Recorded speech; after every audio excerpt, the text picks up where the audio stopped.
go on to talk about, the actual NFL admitting now to the correlation that football plays and people, essentially being exposed to CTE or being victims of CTE. Speaking in front of a congressional committee on Monday, the NFL's top executive for health and safety of players acknowledged the connection between football and the degenerative brain disease that's plagued numerous players. The condition is known as chronic traumatic encephalopathy. So, and that's CTE, but it's essentially expounded on. Yeah. And it was the vice president, Jeff Miller. And now it opens up so many questions because the NFL is currently in a case with the players over a settlement, the concussion settlement, because apparently billions of dollars are given to players post-retirement and benefits. But the thing is, not much money was given in the direction for players for CTE issues. Mm-hmm. And even though you can't figure out if a player has CTE until they pass. So you have to wait, like players like Junior Seau and all of them, you had to wait till they died in order to figure out, like Ken Stabler, you have to figure out they all had CTE after they passed. And even recently, the doctor from the movie that's the censor who Will Smith plays in the movie Concussion, who Dr. Amalu recently came out and said that he feels as though throughout all the O.J. Simpson stuff, O.J. Simpson had CTE, even though that doesn't excuse O.J.'s actions, but he feels as though O.J. had CTE. So, I mean, it's kind of one of those things that you look at and you're sitting there saying, wow, now that you've gotten a confirmed reply from the NFL saying that, yes, it does play correlation. Where do you guys see this playing, for football, and how does this impact the league? Rashad, what do you think? I think you'll see a lot more rules get established now in the league, more safety rules. I mean, kind of how when James Harrison was like, it's basically going to become flag football after a certain amount of time.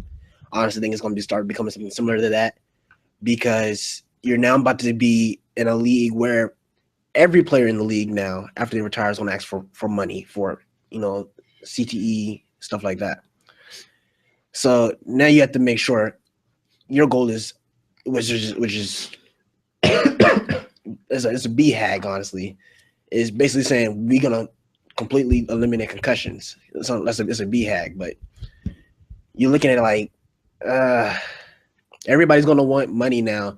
Just because they did it, it's gonna be easier to get the money now because of what they said. So overall, I feel like you'll see a lot more safety rules, a lot more penalties on certain stuff. It's going to eventually become just not football. Carla, what about you? I think it's also going to safeten up a little bit more. More rules, like Rashad said. I think it definitely hurts the NFL's credibility, or at least the medical doctors that's been checking, that's been doing all the all the health inspections, whatever. Been going through all the tests and stuff, and that's been saying that there's no real evidence that there's a connection to CTE. But now that they've came out and said it, it's gonna really hurt those doctors' credibilities. And then players are gonna wonder, like, if I'm gonna get hurt, am I truly gonna be like safe, like when I have to retire or whatever? Or will this injury do me more harm than I think it will, than it does on the surface? So I think players will definitely look into it more. They're definitely gonna ask for money. And then the NFL's is gonna have to give them they're gonna have to give them their dues, because they've been lagging around it for this whole time, and now and just coming out, it's changed the whole thing. See, I agree with you on one point, because I feel like retired players definitely, because that's what this whole settlement is about. It's about them getting more money and benefits after they play. But I don't agree with the fact that players are going to be more, cautious of it in game, because I mean, we heard all this stuff about concussions and the possibility of CTE being correlated, and players still want to play after they get concussions. Players are still trying to check themselves into the games once they're wobbly and stuff. They still feel like they can play. You have to legit take these players' helmets away in order for them to play. Because I mean, some players, they're not all Aaron Rodgers, who gets a concussion, and your contract is guaranteed. Some of these players, their contracts are not guaranteed, so you have to go out and play. So I feel as though they're still going to play the game with the same amount of vigor and stuff that they played, even though CTE has been found to be related to it. But then I also believe that it hurts, in the way this hurts the NFL and football, is because now that parents have a definite confirmation.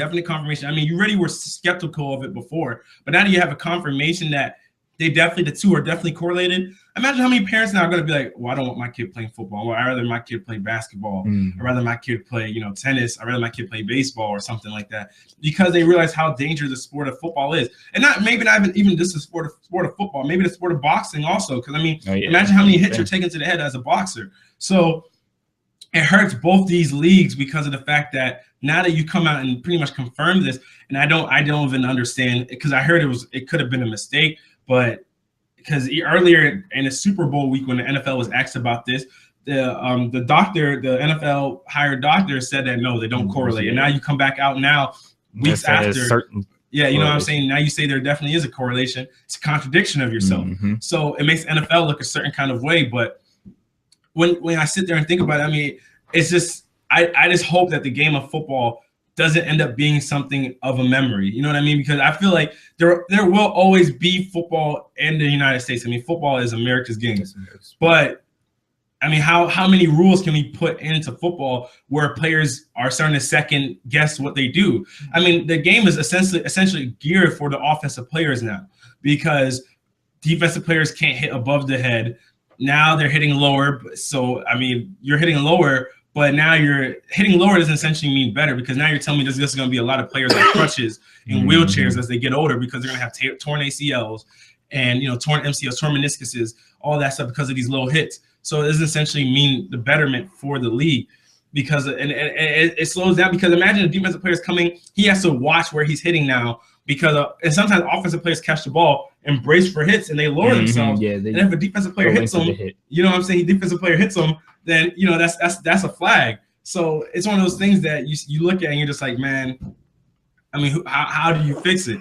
You look at it because we have technology now where you see the padding of the football pads, the padding in the helmet, and it's still, the injuries have still persisted. So you just don't know how to fix the issue, honestly.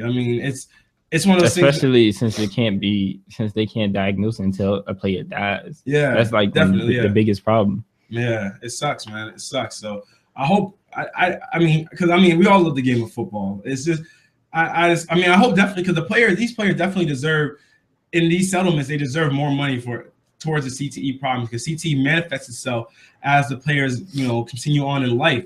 So, and even though we can't identify it till they're dead, you'd hope that there would be more benefits for players that are suffering from CTE, because CTE is a big problem with your brain. Your brain is how your whole body functions, and once that goes, you're pretty much gone. So we'll just have to wait and see how the NFL continues on from here. But going on to our last topic, actually.